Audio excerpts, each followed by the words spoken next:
Hey, Social Studies 7 and 8. We're going to be on page 1033. Join me today with your book open. There'll be a few questions that refer you to your book and a couple questions that pop up that just talk about what we're discussing in class too, so be ready for those. We're going to continue to talk about the early 2000s up to right about modern times right now. As you can see, Donald Trump on the top of page 1033. We'll eventually get to him in this lesson, though not today. But as you can see, the topic of today is challenges at home and some of the challenges that our country has faced recently and will continue to face. We looked at challenges with technology in our last section and how that's changing our world and the challenges that go along with this. And now we're going to look at challenges more in our government and that our presidents faced, especially our last few presidents. So the election of 2000, as you see on your screen there, was one of the most hotly contested elections in the history of our country. Al Gore, this guy, the Democrat, actually got more of the popular votes. More people actually in our country voted for him. But remember, in our country, that does not necessarily mean that you win. Remember, our country does not do presidential elections by whoever gets the most votes. I know we've talked about this in the past. But instead, each state is worth a number of points. We call them electoral votes. And whichever candidate wins those states gets all of the points of that state, all of them, not just a partial of them or something. And so you can actually win the presidency by getting less votes than somebody else, as long as you win more of the states, especially the states that are worth a lot of points. Donald Trump actually did that in one of the recent elections when he beat Hillary Clinton. Hillary Clinton actually had more total votes, but Donald Trump won more of the states and ended up with more points. That's something that a lot of people don't understand about our election system. Now you guys do. Here is the controversy, though, of why the 2000 election was so controversial. The initial results showed that Al Gore had won more of the overall votes, but George W. Bush had actually won more of the states and had more electoral votes. But it was really, really, really close. In fact, it came down to the state of Florida. And whichever candidate won the state of Florida would have enough or more electoral votes to be elected president. But the problem was, Florida was so close, literally hundreds of votes between the two different candidates in different parts of Florida. They usually count them by county. And here was the controversy. One of the controversies was this. They decided if it's that close, so close that they can barely tell who won, they'll do what's called a recount. But here was the trouble. In Florida in 2000, they still used these old-fashioned paper ballots. I still remember these from when I first started voting, where you would punch a hole into a ballot to pick the candidate that you want. So it would have like their name, like Trump, and you'd pop the hole through if that was the candidate that you wanted. But the problem was this. When they recounted all the votes, some of those holes that were supposed to have been punched out by people who wanted to vote were still not fully punched out or halfway punched out, or it looked like somebody tried to punch it out, but they weren't sure if that was the person they were really voting for. Those little holes that you punch out are called chads. And so this was a phrase I remember hearing a lot when this election took place. There were all these hanging chads. Now, some of them, are easier to tell if someone voted for someone or not. If the chad is hanging mostly off like that, you could probably say, oh yeah, okay, that's the person they wanted to vote for. It might say President Bush next to that one, and the person popped it out with a pen to vote for that person. But some of them were a little less clear. Like, what do you do with ones like this, where it looks like someone was trying to pop it out and just didn't push it out all the way? Do you count those? And what about ones like this? This is called a dimple chad, where you can tell someone pressed down with a pen or something on that one, but just never popped fully out. It kind of stayed mostly in. Do we count that vote? Is that someone really voting for that person? So there was a huge controversy. And of course, Al Gore, who had lost Florida by only a few thousand votes, wanted to count more of those chads that were still kind of stuck in there or looked like they maybe voted for someone, because he felt that might give him a chance to win. And so, of course, George W. Bush was like, no, we shouldn't count any of them. We should keep the current results that we have. We shouldn't count the ones that have hanging pieces on them. So this argument actually was taken all the way up to the Supreme Court. Should we count these votes that have pieces still only partially punched out, or where it looks like somebody maybe tried to vote and didn't ever punch it out fully, or not? And the Supreme Court decided not to count them. So in other words, they were going to give George H.W. Bush the win in Florida. And when H.W. Bush is his dad, when George W. Bush won Florida, that gave him enough electoral votes to become the president. So that was really controversial. As you can see, these are the final total counts, vote counts. Notice this is the popular vote. This is the number of people that voted for both candidates. Notice the blue has slightly more votes. That's Al Gore than the red, George W. Bush. But notice George W. Bush won a really, really narrow count, 271 to 266 for the electoral votes, or the points for the states, right? And notice Florida is 25. And if Al Gore had won Florida, he would have become the president. But since George W. Bush was given Florida by the Supreme Court, who said, no, we're not going to recount all those different ballots with those hanging pieces, George W. Bush wins. That was really controversial. Al Gore was very upset, but he did finally concede and say, okay, I'll go with what the court says, to his credit. But boy, that was a really controversial election, and there were many people who voted for Al Gore that were very upset after that election. It kind of tore our nation apart a little bit. Shortly after President Bush, though, was elected, even though our country was really divided about who they thought really won, our country was kind of pulled together by the September 11th, 2001 attacks. George Bush had a lot of plans for how his presidency would go, but that really changed things in a hurry. President Bush really did do, many people think, a good job of leading our country through that really awful tragedy and showed good leadership. And so actually by September of 2001, right after those attacks, 90% of the Americans actually were in approval of how well he was doing his job, which is a really, really high percentage. So that actually probably helped him, even though it was an awful situation. When someone steps up and is a good leader in a difficult situation like that, that usually makes their popularity go up. However, as you know, the U.S. economy began to really struggle in the early 2000s. We had the dot-com bubble burst, right, where websites were worth way more than they truly were in the stock market, and they crashed down. And we had the housing market bubble, right, where house values crashed down too, right? And that was right when Bush was president. And so, on top of that, all those wars against terrorism to fight against the people who did this costs lots and lots of money. So the American economy began to struggle. And often when the American economy starts to struggle, kind of like we're facing right now with the coronavirus, Americans sometimes will pick a new president to see if they can fix that. But despite that, George Bush was able to run a second time and win against John Kerry, the Democrat, in 2005 again. His approval rating, though, was 62% when he began, so it had dropped a little bit from 90, right? And it dropped way down during this next set of his presidency. Here are the election results from that. Notice Bush won fairly well by about 70, a little bit less electoral votes. But there were some things that really came together to make Americans really fall out of favor with George W. Bush, and and he lost a lot of popularity. Here are some of those events that happened. Some of the things that caused him to lose popularity were we started a recession in the early 2000s. Remember that a recession is when people begin to lose their jobs. We had that dot-com bubble burst and the housing bubble burst in 2007, right? And so that was during this second time of his second term of being president. And so that caused his popularity to go down. The wars in Iraq and Afghanistan ended up being really, really expensive and dragged on a long time, many, many years. And so Americans were worried about the cost to our government for that, and Americans got sick of seeing their loved ones going over there. With all those bad things going on, and with our economy really struggling and people losing work, then in 2005, in August, our country experienced one of the worst hurricanes we've ever experienced as a nation. Hurricane Katrina came through. 1,500 people died, and the entire city of New Orleans, where the Saints play, right, in the football team. What was weird about this hurricane is that most hurricanes come, I'll use a red pen so it stands out a little bit better, and hit places like Florida or North or South Carolina, right? This one actually snuck right through into the Gulf of Mexico and hit New Orleans. And if you know anything about New Orleans, a lot of the city is actually below sea level. It means it's low. And so if water can get past the beaches, it really will sink and head into New Orleans and cause a lot of damage. And that's exactly what happened with Hurricane Katrina. Here's a picture of what New Orleans looked like after Hurricane Katrina. This is actually the Superdome where the New Orleans Saints play. Notice how badly damaged even that was.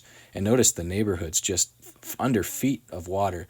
Billions of dollars of damage and destruction. Many, many people lost their homes. 1,500 people lost their lives. It was a horrific disaster. And many people don't think President Bush handled this disaster very well. He was actually on vacation in Texas, where he comes from at this time. And when they interviewed him about it, he didn't seem to really know much about what was going on. We're really hard on presidents. When I go on vacation, I like to forget all about work, and I'm sure he was trying to do that too. But as the president, you're expected to know at all times what's going on in your country. And not that he didn't hear about the hurricane, but he hadn't been watching the news real closely because he was on vacation. And people really gave him a hard time about that because Americans were dying and this was really bad. And it didn't seem like the president was really fully up to date on what was happening exactly. And when he gave an interview, he kind of flubbed that a little bit. And so he also didn't. FEMA, the Federal Emergency Management Agency, it's a group, our government group that helps out in times of disasters, also wasn't really prepared to deal with this and struggled to help the people who lost their homes or lost loved ones. And so that too really hurt President Bush's popularity. So there's a bunch of reasons why his popularity dipped in his second term as president. So with the economy struggling and people out of work and really struggling, and people often want something new, like we talked about before, right?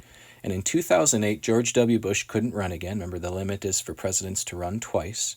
So the Republicans had to choose someone new. They chose John McCain, who actually just recently passed away this past year. He was in the news because he was a war hero and he was pretty popular.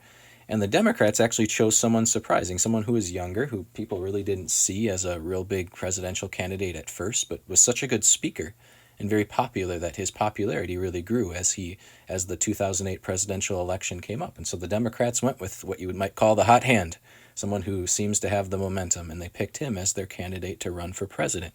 And he ran with the idea of hope and change. You'd see all these bumper stickers with hope or change, vote for Obama on them. I still remember seeing those. It was also a big deal that he was an African American because up until him, we had never had a minority president, someone of a different skin color other than white. And so that had a lot of people excited about him too, especially the minorities in our country, that someone who looked like them could potentially become president. And here are the presidential election results from 2008. It really wasn't close. Obama won by a lot, by a landslide, you might say. Every state that's in blue voted for President Obama. The red states voted for John McCain. Notice he won all the big states, California, Florida, New York. And so because he won all those big states, he won the electoral vote by quite a bit. And that was a big deal. That was a huge deal at the time. And I hope you recognize what that is. In a country where we used to take slaves, African Americans, as slaves, we now have an African American president. A lot of people saw that as a really huge sign of progress, that we've finally put a lot of racism behind us, and we're finally showing proper respect to someone who's a minority, especially to African Americans. And for African Americans, that was a huge day, a day to celebrate, because finally, someone who looks like them is their president. Can you imagine living in a country where all the presidents are only a different skin color from you? And how exciting it would be to finally have a president who has the same skin color as you do? That was a big deal. That was the first time in our nation's history a minority has ever been a president. So that was a huge thing. That was a historical moment. I'll never forget that.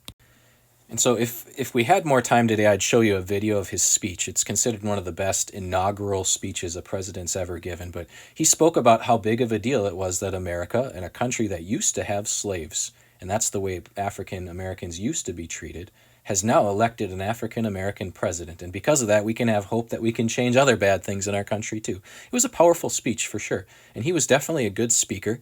I didn't always agree with everything he did or said. One of the things as a Democrat, for instance, that he stood for was abortion.